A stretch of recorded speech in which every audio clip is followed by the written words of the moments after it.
محبوب رب المشرقین والمغربین جد الحسن والحسین مولانا و مقتدانا ابی القاسم محمد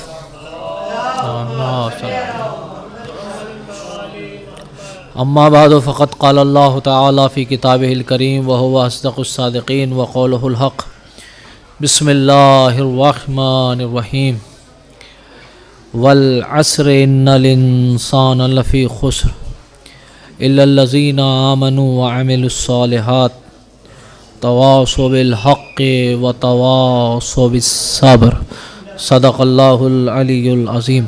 ایک صلوات ارشاد فرمایا خدا۔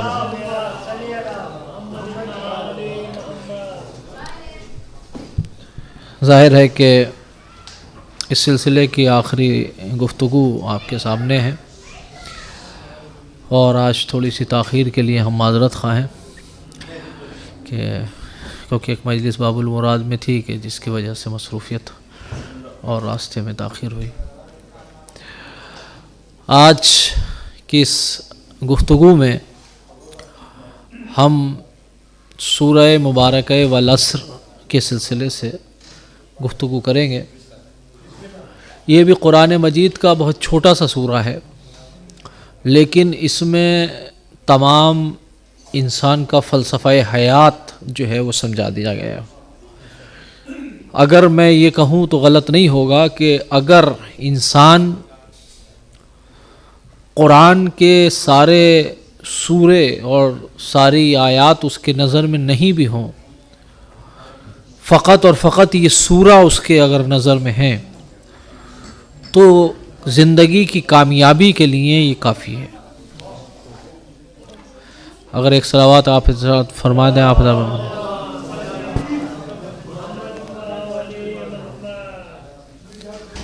ایک اور صلوات ارشاد فرمائیں۔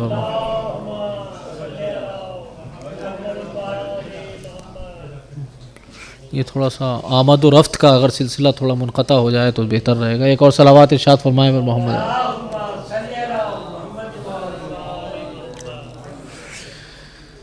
ارشاد ہو رہا ہے والعصر، قسم ہے زمانے کی، ہر انسان گھاٹے میں ہے، الا الذین آمنوا، سوائے ان لوگوں کے کہ جو ایمان لائے، وعملوا الصالحات، اور انہوں نے نیک کام انجام دیے، تواصوا بالحق، اور انہوں نے حق کی وصیت و نصیحت کی، وتواصوا بالصبر، اور صبر اور جو ہے وہ انہوں نے صبر، حق کے ساتھ ساتھ صبر کی وصیت اور نصیحت فرمائی۔ یہ تو اس کا ترجمہ ہے، لیکن اگر ہم غور فرمائیں تو والعصر، قسم ہے زمانے کی۔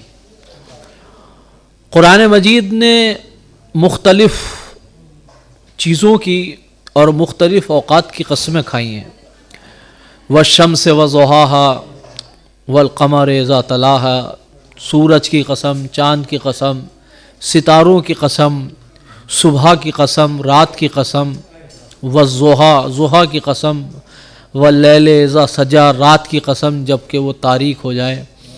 تو قرآن نے مختلف قسمیں کھائی ہیں، لیکن یہاں پر اس سورے میں جو پروردگار قسم کھا رہا ہے وہ والعصر، زمانے کی قسم، یعنی گویا بتا رہا ہے کہ ہو سکتا ہے کہ آنے والے زمانے میں جب انسان ترقی کرے اور زمانہ اس مرحلے پہ پہنچ جائے کہ جب لوگ یہ کہیں کہ یقیناً بہت تیز رفتار زمانہ ہے، اور یہ زمانہ اور اس زمانے 1400 برس کی گفتگو اور آج کی گفتگو میں بڑا فرق آ چکا ہے، تو ہو سکتا ہے کوئی انسان یہ کہے کہ صاحب یہ پرانی بات ہے، اسی لیے قرآن نے آواز دی ہم تمہیں زمانے کی قسم کھا کر بتا رہے ہیں کہ کسی زمانے میں بھی تم زندگی گزارو، گھاٹے میں رہو گے اگر یہ ان چیزوں پر عمل نہیں کیا جو ہم بتا رہے ہیں۔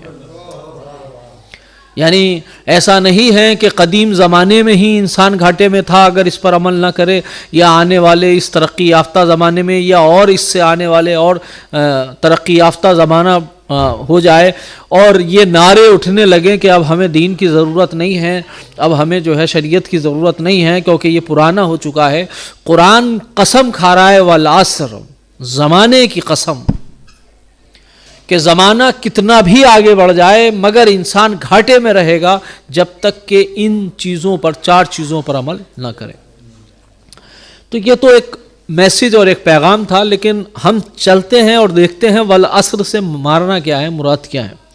مفسرین نے والعصر کے متعدد معنی بیان کیے ہیں، اور ظاہر ہے کہ ہر قول کے پیچھے ایک دلیل ہے، کیونکہ تفسیر بالرائے جائز نہیں ہے۔ ہم اپنی طرف سے اگر قرآن کی تفسیر کرنے لگ جائیں تو یہ جائز نہیں ہے۔ قرآن کی تفسیر کرنے کے لیے یا تو قرآن، آپ جو بات کہہ رہے ہیں جس سلسلے سے، یا تو قرآن ہی کی کوئی آیت ہو جو اس بات کو بیان کرے، یا پھر روایات معصومین میں کوئی حدیث معصوم ہو کہ جو اس چیز کو بیان کرے، یا اگر قرآن میں یا روایات معصومین میں نہیں ہے تو کم سے کم آپ کے پاس ظواہر قرآن کا ظواہر ہو کہ جو لغت اور زبان اور لینگویج سے ایک بات سمجھ میں آتی ہے، اس سے آپ جو ہے وہ بیان کر سکتے ہیں۔ تو جب والعصر کے سلسلے سے جاتے ہیں تو والعصر، اس میں تقریباً متعدد اقوال بیان کیے ہیں، 7-8 تقریباً قول ہیں، جس میں سے میں 2-4 جو اہم ہیں وہ آپ کی خدمت میں بیان کر رہا ہوں۔ ایک تو یہ ہے کہ والعصر، پروردگار جو ہے وہ عصر کی قسم کھا رہا ہے، اور عصر جو ہے یہی شام کا وقت ہے کہ جب انسان عصر کی نماز پڑھتا ہے۔ تو لہٰذا کیونکہ انسان وقت، عصر کا وقت وہ ہوتا ہے جو اپنے سب کام کاج سے فارغ ہو کر، اور وہ محاسبے کا وقت ہوتا ہے، حساب کا وقت ہوتا ہے، جو کچھ میں نے کیا، تو کیونکہ وہ قیمتی وقت ہے، اس اعتبار سے اللہ اس کی قسم کھا رہا ہے، والعصر، قسم ہے عصر کی۔ یہ ایک قول ہے۔ دوسرا قول یہ ہے کہ نہیں، صرف یہ نہیں ہے کہ عصر، بلکہ نماز عصر کی جو ہے وہ قسم پروردگار کھا رہا ہے، کیونکہ قرآن مجید میں صلاۃ وسطیٰ نماز ظہرین کو کہا گیا، اور ظہر کی نماز کی اہمیت کو پیش نظر رکھتے ہوئے پروردگار نماز عصر کی قسم کھا رہا ہے، والعصر، قسم ہے نماز عصر کی۔ یہ دوسرے 2 قول ہیں۔ تیسرا قول یہ ہے کہ کیونکہ عصر جو ہے وہ مطلقاً ہر معنی کے لیے، ہر زمانے کے لیے آتا ہے، یعنی کوئی بھی زمانہ ہو، والعصر، قسم ہے زمانے کی، اب اس میں کوئی قید نہیں ہے، کیونکہ عصر جو ہے وہ مطلقاً ہر زمانے کے لیے بولا جاتا ہے۔ یہ ایک قول ہے۔ چوتھا قول یہ ہے کہ والعصر زمانے کے لیے تو آتا ہے، لیکن مطلق نہیں، کوئی خاص زمانہ ہو اس کے لیے والعصر بولا جاتا ہے۔ لیکن اگر خاص زمانہ ہو تو اس کے لیے کون سی اہمیت ہے، آخر وہ خاص زمانہ کون سا ہے جس کی پروردگار قسم کھا رہا ہے؟ تو کہا گیا کہ یہ وہ زمانہ ہے کہ جو بعثت رسالت کا زمانہ ہے۔ تو کیونکہ رسول کا زمانہ جو 23 سال کا ہے، کہ جس میں میسج دیے گئے ہیں، پیغام دیے گئے ہیں، پورا اسلام پہنچایا گیا ہے، وہ اہمیت کا حامل ہے، لہٰذا زمانہ کی قسم، کون سے زمانے کی؟ وہ خاص زمانے کی قسم کہ جس میں رسول نے اپنی زندگی میں میسج اور اسلام کو پہنچایا۔ یہ ایک معنی ہے۔ روایات معصومین میں تفسیر کے ساتھ ساتھ ایک تعویل کے طور پر یہ بیان کیا گیا کہ پروردگار والعصر، عصر کی جو قسم کھا رہا ہے وہ فقط وہی زمانہ نہیں جو رسول اسلام نے میسج اور اسلام کو پہنچانے کے لیے تھا، بلکہ وہ زمانہ بھی ہے کہ جب امام قائم علیہ الصلاۃ والسلام، امام قائم علیہ الصلاۃ والسلام تشریف لے کر آئیں گے، تو وہ اسلام کے ظہور کا زمانہ ہے جب آپ ظہور فرمائیں گے اور آپ کی حکومت ہوگی۔ تو کیونکہ اس وقت اسلام چھایا ہوگا پوری دنیا پر، اسلام کا نظام جو ہے وہ قائم و دائم ہوگا، تو پروردگار اس زمانے کی قسم کھا رہا ہے جو امام زمانہ کا زمانہ ہے، اور اسی وجہ سے امام کو صاحب العصر والزمان کہا جاتا ہے۔ السلام علیکہ یا صاحب العصر والزمان، قسم ہے اس کی کہ جو زمان اور عصر کا مالک ہے. تو یہاں پر کہا گیا کہ پروردگار جو قسم کھا رہا ہے والعصر، قسم ہے زمانے کی، یعنی اس زمانے کی قسم کہ جہاں اسلام جو ہے پورے عالم کائنات میں جو ہے پھیل چکا ہوگا. اچھا، یہ سب ایک ایک الگ الگ اس کے معنی ہیں. لفظ ایک ہے، معنی کیا ہے، لیکن اس سارے اقوال کو جمع بھی کیا جا سکتا ہے. دیکھیں یہ جتنے بھی قول کیے، بیان کیے میں نے، اس کے پیچھے ایسا نہیں ہے کہ کوئی دلیل نہیں ہے. ہر قول کے پیچھے کوئی نہ کوئی پروف اور کوئی نہ کوئی دلیل ہے، ایسے ہی نہیں جو ہے اس کو کہہ دیا گیا. لیکن ساروں کو اگر جمع کیا جائے تو نتیجہ جو ہے کہا جاتا ہے کہ نہیں، آپ سارے قول کو بھی جمع کر سکتے ہیں. یہ کیونکہ ایک چیز کے بہت سے معنی ہو سکتے ہیں. آپ یہاں پر آئے، آپ نماز پڑھنے کے لیے بھی آئے، افطار کے لیے بھی آئے، تفسیر کو سننے کے لیے بھی آئے، اور صاحب مومنین سے ملاقات کے لیے. تو ایک چیز کے بہت سے اہداف اور مقصد ہو سکتے ہیں. تو لہٰذا پروردگار جو کہہ رہا ہے والعصر، قسم ہے عصر کی، قسم ہے زمانے کی، تو اس میں بہت سے زمانے اور بہت سے مصادیق اور مصداق آ سکتے ہیں. جیسے کہا جاتا ہے الانسان، جس وقت انسان کہا گیا تو انسان میں کوئی ایک انسان نہیں ہے، اتنے بہت سارے انسان ہیں، اس کے الگ الگ مصادیق ہیں. صرف ایک لفظ انسان بول دیا گیا اور اس میں سارے افراد آ گئے.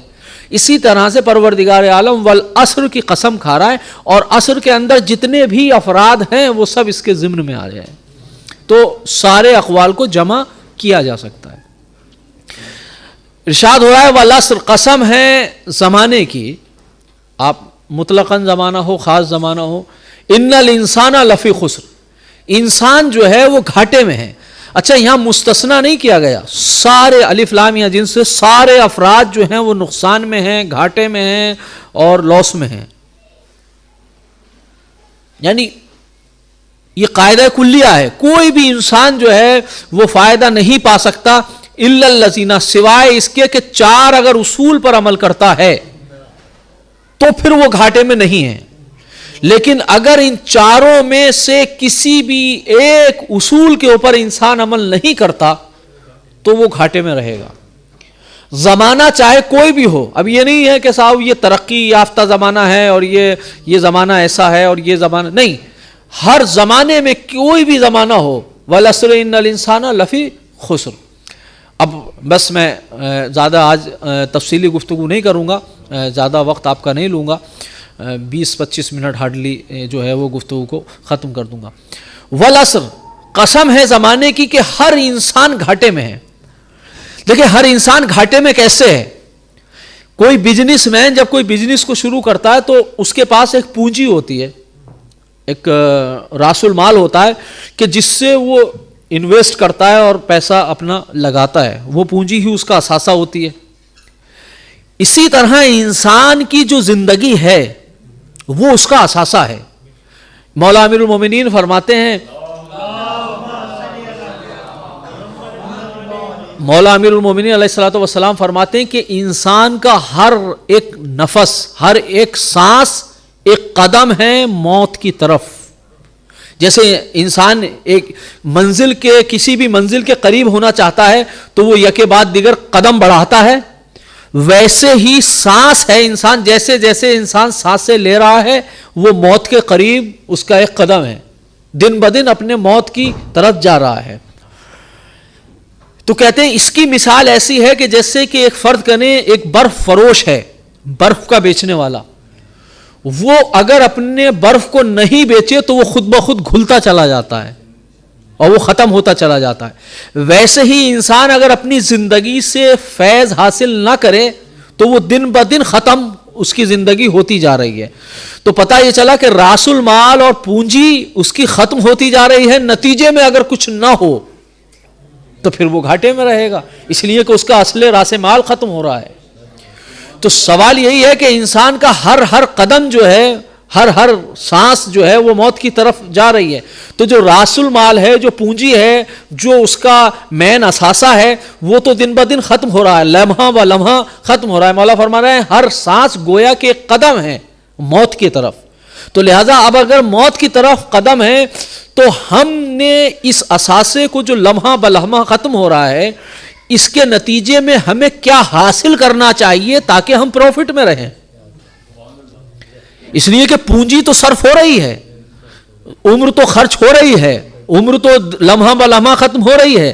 اسی لیے ہمارے امام صادق علیہ الصلوۃ والسلام نے فرمایا, اور 10ویں امام سے بھی یہ روایت موجود ہے کہ الدنیا تو سوقن, دنیا ایک بازار ہے, کچھ لوگ اس سے نقصان اٹھاتے ہیں, کچھ کامیاب ہوتے ہیں. یعنی آپ کے پاس آپشن نہیں ہے کہ ہم اس بازار میں جائیں یا نہ جائیں, مجبور ہیں کہ آپ کی پونجی تو آپ کو لگانی ہے, انویسٹ تو آپ کو کرنا ہے. اگر آپ فائدہ نہیں لیں گے یعنی آپ اپنی چیز کو تو ختم کر ہی رہے ہیں, عمر تو ختم ہونی ہی ہے, اس کا رکنا نہیں ہے. نتیجہ اب دیکھنا کمال یہ ہے کہ کامیاب بزنس مین اور کامیاب مشتری وہ بائے وہ ہوتا ہے, بیچنے والا, کہ جو اپنی چیز کو اچھی قیمت میں بیچے. تو مولا قرآن کریم پروردگار والعصر میں بتا رہا ہے کہ دیکھو تمہاری زندگی خرچ ہو رہی ہے, یک بعد دیگر لمحہ بلمحہ خرچ ہو رہے ہیں, تو مصرف ختم ہو رہا ہے. نتیجے میں جو تمہیں کچھ لینا ہے وہ اگر تمہیں نہیں لیا, وہ جو ہم معین کر رہے ہیں, تو تم گھاٹے میں رہو گے. اسی لیے نہج البلاغہ میں امام فرماتے ہیں کہ انسان کم سے کم اگر اپنی زندگی کا جو ہے وہ قیمت لگائے اپنی عمر کی, تو مولا فرماتے ہیں کہ کم سے کم جنت کے اوپر راضی ہونا. جنت سے کم پر اگر تم نے اپنے نفس کی قیمت لگائی تو یقیناً تم گھاٹے میں ہو. اس سے کم میں تمہارا نفس بکنے والا نہیں ہے. تو قرآن نے متعدد بات کہا ہے کہ یہ تجارت گھاٹے والی ہے, کچھ تجارت فائدے مند والی ہے.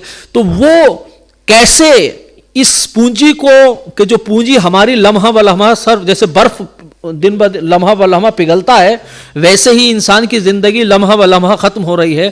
آخر ہم اس نقصان کو, اس گھاٹے کو کیسے کور کر سکتے ہیں؟ قرآن اس کا طریقہ بتا رہا ہے. کہا دیکھو 4 چیزیں ہیں, اگر تم نے اس پر عمل کر لیا تو تمہاری زندگی کامیاب ہے, تمہاری پونجی پھر نقصان میں نہیں جائے گی. اب یہ نہ دیکھنا کہ یہ کس زمانے, اسی لیے ہم پہلے ہی قسم کھا کے کہہ رہے ہیں ہر زمانے کی قسم. یہ نہ کہنا کہ یہ اب اس زمانے کی بات نہیں ہے, اب زمانہ ترقی کر گیا ہے اور ماڈل ہو گیا ہے اور اب جو ہے ان سب چیزوں کی ضرورت نہیں. اسی لیے ہم نے جب اصول بتا رہے ہیں تو پہلے قسم کھا کر بتا رہے ہیں کہ ہر زمانے کی قسم, ہر انسان گھاٹے میں رہے گا جب تک کہ وہ یہ 4 نہ مانے. اچھا 4 کیا ہے, میں مختصراً بیان کر رہا ہوں. الا الذین آمنوا, پہلی چیز یہ ہے کہ صاحبان ایمان ہو جاؤ. ایمان کیا ہے؟ یعنی اپنے خالق کے اوپر ایمان رکھو, اپنے خالق کے اوپر جس نے خلق کیا ہے, اپنے خالق کے اوپر ایمان, اس نے جو انبیاء اور رسول کو بھیجا ہے ان کے اوپر ایمان لاؤ, جو کتابیں ہیں ان کا اقرار کرو, ان کے اوپر ایمان لاؤ, اور جو کتابوں میں بیان کیا گیا ہے اس کے اوپر یقین رکھو اور اعتقاد رکھو اور عقیدہ رکھو. تو پہلی چیز ہے ایمان. تو پہلے تو ایمان رکھنا ہے اور پھر وہ عمل الصالحات. پھر اس کے بعد کہا کہ دیکھو ایمان ہی صرف کافی نہیں ہے.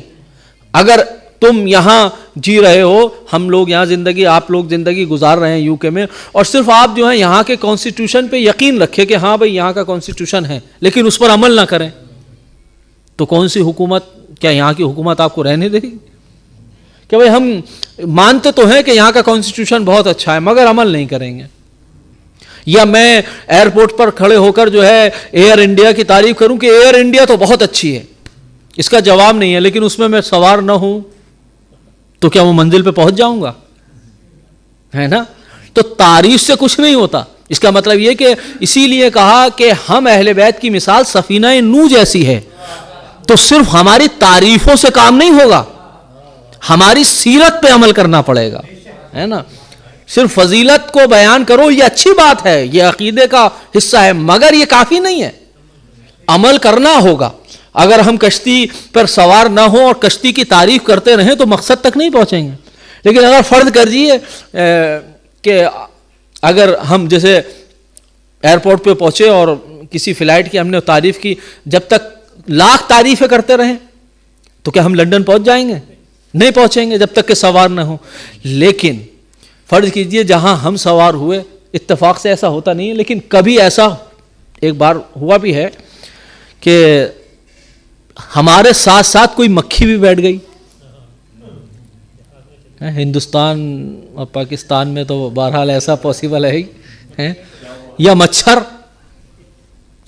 تو مکھی جو وہ بیٹھی، اب پتہ چلا کہ کوئی ادھر سے مار رہا ہے کوئی ادھر سے مار رہا ہے، تو وہ ادھر ادھر کبھی اڑ کے ادھر کبھی اڑ کے ادھر، لیکن پٹتی تو رہی مگر پہنچی وہیں جہاں سب پہنچے تھے. توجہ کر رہے ہیں؟ یعنی میں کچھ کہنا چاہ رہا ہوں، میں کہنا چاہ رہا ہوں کہ ہمارے اعمال ولو ہم گناہ گار صحیح، لیکن اگر کشتی میں سوار ہو جائیں گے تو گناہوں کی سزا تو ملے گی مگر کم سے کم منزل پہ پہنچ جائیں گے. تو کم سے کم سوار تو ہونا ضروری ہے نا. اب ایسا نہیں کہ فقط تعریف کرتے رہیں اور سوار نہ ہو. تو پہلی چیز یہ ہے کہ ایمان، اور دوسری چیز یہ ہے کہ عمل صالح. اچھا دیکھیں، عمل الصالحات کہا، یہ نہیں کہ آپ ایک یا دو باتیں اچھی کرتے، نہیں. اگر آپ والد ہیں تو بچوں کے کیا حقوق ہوتے ہیں اس کی ادائیگی کیجیے. آپ شوہر ہیں تو بیوی کے کیا حقوق ہوتے ہیں ان کی ادائیگی کیجیے. آپ دوست ہیں تو دوست کے کیا ہوتے ہیں، حبیب ابن مزاح امام حسین سے پوچھیے. کربلا آپ کو سارے رشتے بتا دے گی کہ کس کے کیا حقوق ہیں اور کس کو کیسے جو ہے وہ فرائض کی ادائیگی کو کرنا ہے. تو زندگی کے سارے پہلو، بیٹے تھے تو پیرنٹس، بھائی بہن، جب شوہر ہوئے تو زوجہ، اولاد، سسرال، اور پھر جب باپ ہو گئے تو ظاہر ہے خود اس کے اوپر کے سلسلے. تو سارے رشتے، پڑوسی، ہمسایہ. کہنے کا مطلب یہ کہ زندگی کے سارے عمل کو ایمان ہی کافی نہیں ہے. آپ یہ کہیں کہ بھائی میں کانسٹیٹیوشن کو یہاں کے مانتا تو ہوں مگر عمل نہیں کرتا، تو کون یہاں سے راضی ہو جائے گا اس بات پر؟ تو جب ایک چھوٹی سی حکومت راضی نہیں ہوتی اس بات پر تو ہم چلے ہیں اللہ کو راضی کرنے خالی عقیدے پر. تو وہ عقیدہ نہیں ہوتا، وہ عقیدہ بے عمل ہوتا، بے اساس ہوتا ہے. اور وہ درخت نہیں ہوتا جو بے ثمر ہو، بے پھل ہو.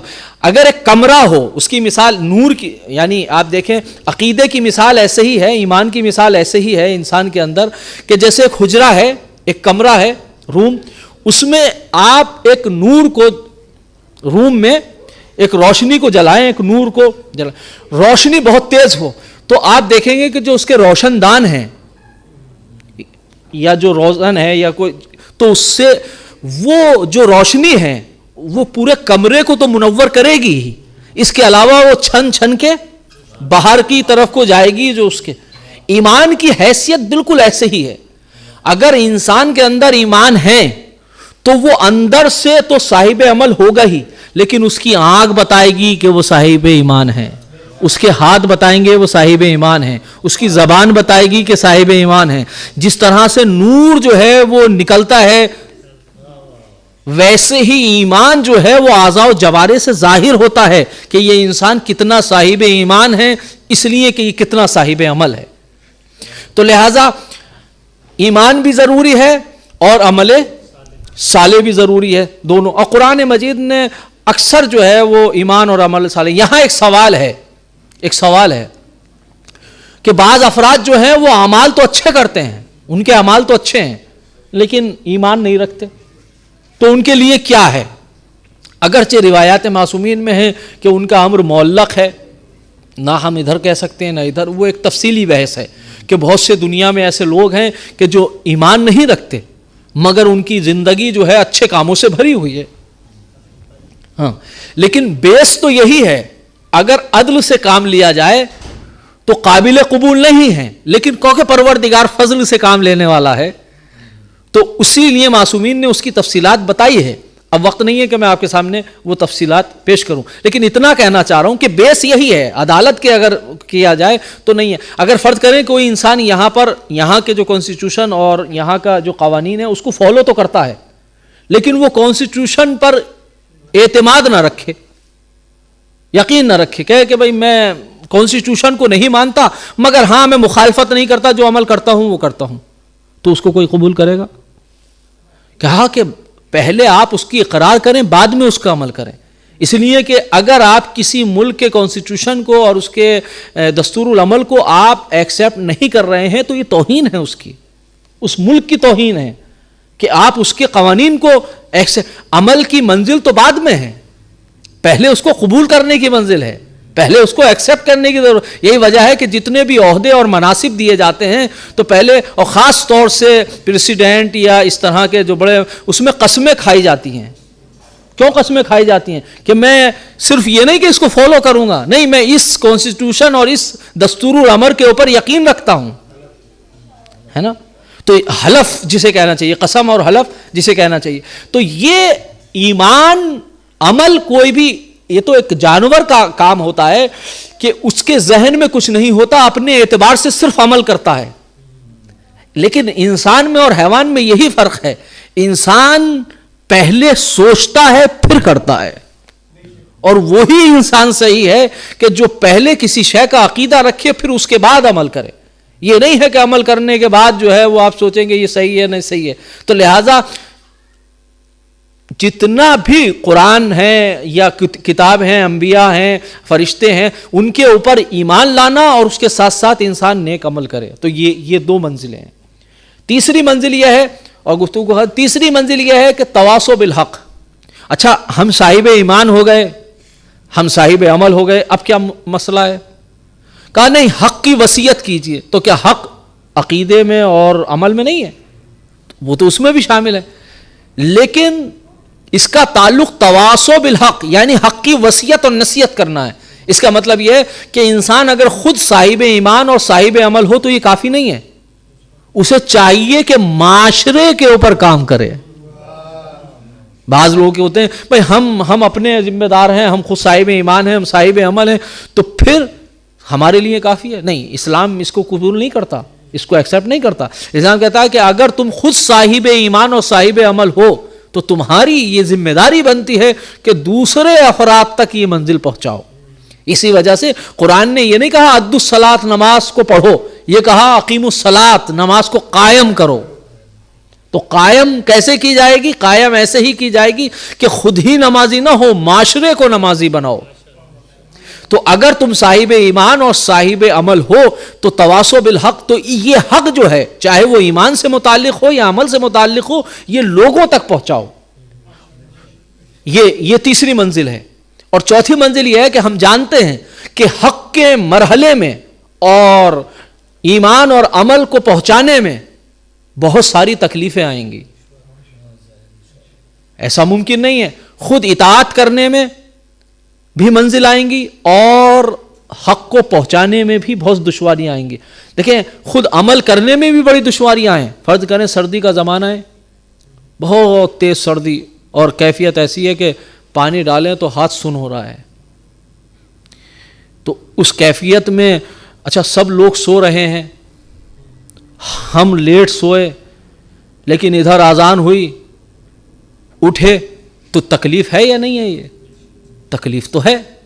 تو معاملات میں بھی یعنی اطاعت کرنے میں بھی صبر کرنا پڑتا ہے، تحمل کرنا پڑتا ہے. مشکلیں ہوتی ہیں، تکلیفیں ہوتی ہیں. ایسا نہیں کہ تکلیفیں نہیں ہوتی، کہ انسان صبح کے وقت جب لیٹ سویا اور سب سو رہے ہیں، وہ اٹھ رہا ہے بارگاہ پروردگار میں مصلی عبادت جو ہے بچھا کے اور بارگاہ رب العزت میں مناجات کر رہا ہے. یا وہ انسان کے پتہ چلا لمبے لمبے روزے ہو رہے ہیں، گرمی کا زمانہ ہے، سب لوگ اپنا کھا رہے ہیں، اور پتہ چلا وہ انسان روزے رکھ رہا ہے. تو تکلیفیں ہوتی ہیں. اور کبھی کبھی سچ بولنے میں بھی تکلیف ہوتی ہے. جب سچ بولنے میں تکلیف کب ہوتی ہے؟ کہ جب اپنے کے خلاف بات صحیح کہی جائے. سچ بولنے میں تکلیف کب ہوتی ہے؟ جب اپنے ہی خلاف بات کہی جائے. سچ بولنے میں تکلیف کب ہوتی ہے؟ کہ جب اکثریت کی مخالفت لی جائے. تو حق بولنے میں کوئی تو اب ظاہر ہے، تو ضرورت اس بات کی ہے کہ خود عمل کریں تو ابھی انسان کو صبر اور تحمل کی ضرورت ہے. تو جب خود کرنے میں صبر و تحمل کی ضرورت ہے، تو اگر ہم معاشرے کو صحیح کرنا چاہیں گے معاشرے کو صاحب ایمان اور صاحب عمل کرنا چاہیں گے تو اس میں کتنی تکلیفیں آئیں گی. جب خود کو عمل کرنے میں تکلیفیں ہیں تو معاشرے کو بہتر کرنے کے لیے تکلیفیں ہوں گی. بھئی اب یہ آپ کا دل نہیں چاہتا کہ آپ اپنے گھر کو جلدی چلے جائیں جیسے سب چلے گئے, تو آپ ہی کیوں تکلیف میں ہیں؟ یہ جو منتظمین بیٹھے ہوئے ہیں اتنی محنت کر رہے ہیں, انہیں کیا ضرورت پڑی ہے کہ بھائی اتنی لیٹ, ان کی کیا فیملی نہیں ہے, ان کے کیا جاب نہیں ہے, ان کے کیا بچے نہیں ہیں, ان کا کیا گھر کے زندگی کے حالات نہیں ہیں, ساری چیزیں ہیں, لیکن یہ کیوں کر رہے ہیں کہ اس لیے کہ معاشرے کو بہتر کیا جائے, مرکز کو, سینٹر کو اچھا کیا جائے, ہے نا. تو اب اس کا مطلب یہ ہے کہ آپ اگر کسی چیز کو بہتر کرتے ہیں تو اس میں تکلیفیں ہوتی ہیں, اس میں مصیبتیں ہوتی ہیں. اسی لیے قرآن نے کہا وَتَوَاصَوْا بِالصَّبْرِ, تمہیں چاہیے کہ اس موقع پر صبر بھی کرو, اور جو اس سلسلے میں تمہارا ساتھ دیں ان سے وصیت اور نصیحت کرو کہ تم بھی تحمل سے کام لو. اس لیے کہ یہ ممکن نہیں ہے کہ جب تم اپنے آپ کو صاحب ایمان اور صاحب عمل کرو گے یا معاشرے کو صاحب ایمان اور صاحب عمل کرو گے تو یہ ممکن نہیں ہے کہ وہاں تکلیفیں نہ ہوں. تو لہذا ضروری ہے کہ تم اگر اپنی زندگی کو کامیاب کرنا چاہتے ہو اور نقصان میں نہیں رہنا چاہتے تو یہ 4 چیزوں پر عمل کرنا تمہارے لیے ضروری ہے. ایمان, صاحب ایمان بن جاؤ, اور صاحب ایمان کے ساتھ صاحب عمل بن جاؤ. صاحب عمل کے ساتھ حق کی لوگوں کی نصیحت, امر بالمعروف اور نہی عن المنکر کرتے رہو, اور اس کے ساتھ ساتھ جو ہے اس پر صبر اور تحمل کرتے رہنا. اس لیے کہ کبھی کبھی انتظار بڑا لمبا کرنا پڑتا ہے, آخری لمحے میں کوئی حر بنتا ہے. کبھی کبھی عصمتوں کو بھی انتظار کرنا پڑتا ہے. لجام فرس امام حسین پر ہاتھ ڈالا تھا تو کہا تھا سکلت اموں کا یا حر, اے حر تیری ماں تیرے ماتم میں بیٹھے. تو یہ واقعہ کب کا ہے اور حر کب آئے؟ تو کتنی مصیبتیں امام نے برداشت کی, کتنی قربانیاں آپ نے دی ہیں. تو کوئی ایسے راہ راست پر نہیں آتا, کوئی ایسے ہی جو ہے ہدایتیں نہیں ہوتا. تو یہاں کربلا نے ہمیں بتایا کہ ہمیں کس طریقے سے صاحب ایمان اور صاحب عمل اور حق کی دعوت دینے والے اور صبر کرنے والے ہوں گے تاکہ جو ہے ہم کامیاب ہو سکیں اور نقصان میں نہ رہیں. وآخر دعوانا ان الحمد للہ رب العالمین. پروردگار تجھے محمد و آل محمد کا واسطہ ہماری اس مختصر سی عبادت کو قبول فرما. معبود جو بیمار ہیں انہیں شفاء کامل و عاجل عطا فرما. خصوصاً مولانا معروفی صاحب کو پروردگار شفاء کامل و عاجل عطا فرما. پروردگار یہ ماہ مبارک رمضان ہیں, ہمیں زیادہ سے زیادہ اپنی اطاعت اور زیادہ سے زیادہ کار خیر اور زیادہ سے زیادہ اچھائیاں اور نیکیاں